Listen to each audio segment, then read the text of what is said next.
یہ دوسری آیت. ایک اور آیت سورہ کہف میں اللہ تعالیٰ فرماتے ہیں، حضرت موسیٰ حضرت خضر علیہ السلام کا ایک واقعہ نقل کرتے ہیں. اس واقعے میں ایک واقعہ یہ بھی ہے کہ ایک جگہ پر حضرت موسیٰ حضرت خضر علیہ السلام جا رہے تھے، تو اس گاؤں والوں نے ان کی مہمان نوازی سے انکار کر دیا. لیکن حضرت خضر علیہ السلام ایک دیوار دیکھے جو ٹیڑھی ہو رہی تھی، گر رہی تھی. انہوں نے اپنے ہاتھ سے اس دیوار کو سیدھا کر دیا. یہ واقعہ قرآن کریم کے اندر ہے. حضرت موسیٰ علیہ السلام نے کہا کہ جس گاؤں کے لوگوں نے مہمان نوازی نہیں کی، ہمیں کھانے کی ضرورت ہے، کھانا نہیں دیا، اس گاؤں والوں کی مدد کرنے کا کیا مطلب؟ لہذا دیوار گر رہی تھی، گرنے دیتے. اللہ حضرت خضر علیہ السلام نے کہا کہ اس کا جواب میں بعد میں دوں گا. چنانچہ 16ویں پارے میں وہ جواب بھی نقل کیا گیا ہے. وہ جواب یہ ہے کہ وہ امل جدارو فکان لغلامین یتیمین فی المدینۃ وکان تحتہما کنز لہما وکان ابوہما صالحا. تو جو دیوار تھی وہ 2 یتیم بچوں کی دیوار تھی، اور ان کے ماں باپ جو تھے وہ نیک تھے، صالح تھے. ان کے ماں باپ اس دیوار کے نیچے خزانہ چھپا کر گئے تھے کہ بعد میں اس میری اولاد کو کام آئے گی. چونکہ پہلے کے جو لوگ ہوا کرتے تھے نا، وہ خزانہ زمین کے نیچے ہی چھپایا کرتے تھے.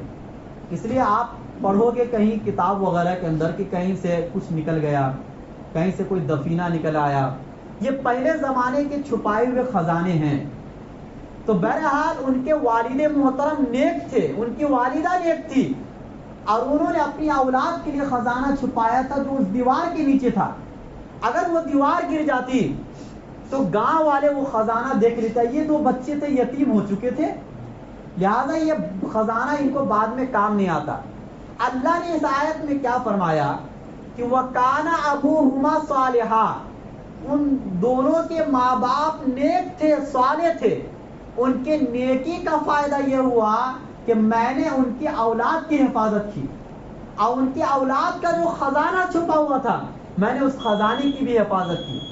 اس آیت میں اللہ یہ بتلانا چاہتے ہیں کہ آپ میں سے کون آدمی ایسا ہے جو یہ نہیں چاہتا ہے کہ آپ کے جانے کے بعد آپ کی اولاد کی اصلاح نہ ہو. بھائی ہر آدمی چاہتا نا، آپ جو پیسے کماتے ہو یا گھر بناتے ہو یا بنگلے خریدتے ہو یا زمین یا جائیداد خریدتے ہو، جو بھی کام کر رہے ہو سب تو آپ کی اولاد کے لیے کر رہے ہو، اپنی اولاد کے لیے کر رہے ہو، تاکہ میرے جانے کے بعد میری اولاد کو اس سے نفع ہو، میری اولاد کو میرے مال سے فائدہ ہو، یہ سکون کی زندگی گزار سکے. لیکن بہت سے ایسے لوگ ہیں کہ جن کے چلے جانے کے بعد ان کی اولاد سکون سے زندگی نہیں گزار پاتی ہے. جو پیسے یا جو جائیداد چھوڑ کے جا چکے ہوتے ہیں، وہ ان کے آپس کی جو اولاد ہے انہی میں جھگڑا لڑائی ہو کر وہ سب ختم ہو جاتا ہے، اور ان کے کام کا کچھ بھی بچتا نہیں ہے. اللہ فرماتے ہیں کہ اگر تم نیک اور صالح بن کر زندگی گزارو گے، ایمان اور عمل صالح والی یا تقوی والی زندگی گزارو گے، تو آپ کی اولاد کی ذمہ داری میں لیتا ہوں. آپ کے جانے کے بعد اس اولاد کی حفاظت کی ذمہ داری میں لیتا ہوں، لہذا اس کا ٹینشن آپ کو لینے کی ضرورت نہیں ہے. چنانچہ جو نیک لوگ دنیا سے چلے گئے ان کی اولاد کی حفاظت اللہ نے کی ہے. اللہ نے ان کو بھی اسی طریقے سے چمکایا جیسے اللہ نے ان کے ماں باپ کو چمکایا ہے. چنانچہ صحابہ کی اولاد، ان کی اولاد، ان کی اولاد، آج تک ہم ان کا نام لیتے ہیں. اللہ نے ہر ایک کو ان کے اپنے زمانے میں چمکایا، اور اللہ نے ہر ایک کے اندر ایسی صلاحیت دی کہ آج ہم ان کا نام لیتے ہیں، عزت و احترام کے ساتھ نام لیتے ہیں. لہذا کوئی جو نیک آدمی ہوتا ہے یا بزرگان دین ہوتے ہیں، ان کے بچوں سے بھی تو آپ کو پیار ہو جاتا ہے نا. کیوں ہو جاتا پیار؟ حالانکہ یہ بزرگ نہیں ہے، بزرگ تو کوئی اور ہے، یہ تو بزرگ کے بچے ہیں، لیکن اس بچے کو بھی آپ عقیدت سے دیکھتے ہیں، محبت کی نگاہ سے دیکھتے ہیں. کیوں دیکھتے ہیں؟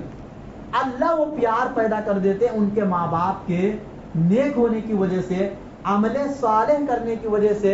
یہ ثمرہ اور فائدہ دنیا میں ملتا ہے کہ ان کی اولاد کی زندگی کی حفاظت اللہ لے رہے ہیں. جیسے کہ وہ 2 یتیم بچے جن کے خزانے چھپے ہوئے تھے دیوار کے نیچے، اللہ نے اس دیوار کو سیدھا کروا دیا خضر علیہ السلام کے ہاتھوں کے ذریعے سے، اور وہ خزانہ بعد میں ان کو ملا، انہوں نے اپنی زندگی کی اصلاح کی. تو اگر آپ یہ چاہتے ہیں کہ آپ کے جانے کے بعد آپ کی اولاد بہت اچھے سے رہے، سکون سے رہے، تو آپ ضرور مال کمائیے، آپ ضرور اپنے آل و اولاد کے لیے زمین جائیداد خریدیے، گھر خریدیے، بنگلے خریدیے، جو کرنا کیجیے جائز طریقے سے، حلال طریقے سے، شریعت آپ کو منع نہیں کرتی ہے، لیکن اس کے ساتھ ساتھ ان چیزوں کا فائدہ اسی وقت ہوگا جب آپ کی زندگی ایمان کے ساتھ عمل صالح والی زندگی ہوگی۔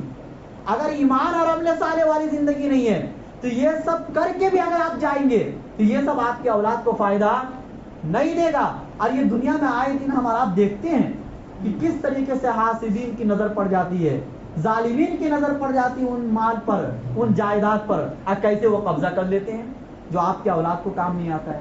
اللہ ہم سب کو کہنے سننے سے زیادہ عمل کرنے کی توفیق نصیب فرمائے۔ وآخر دعوانا الحمدللہ۔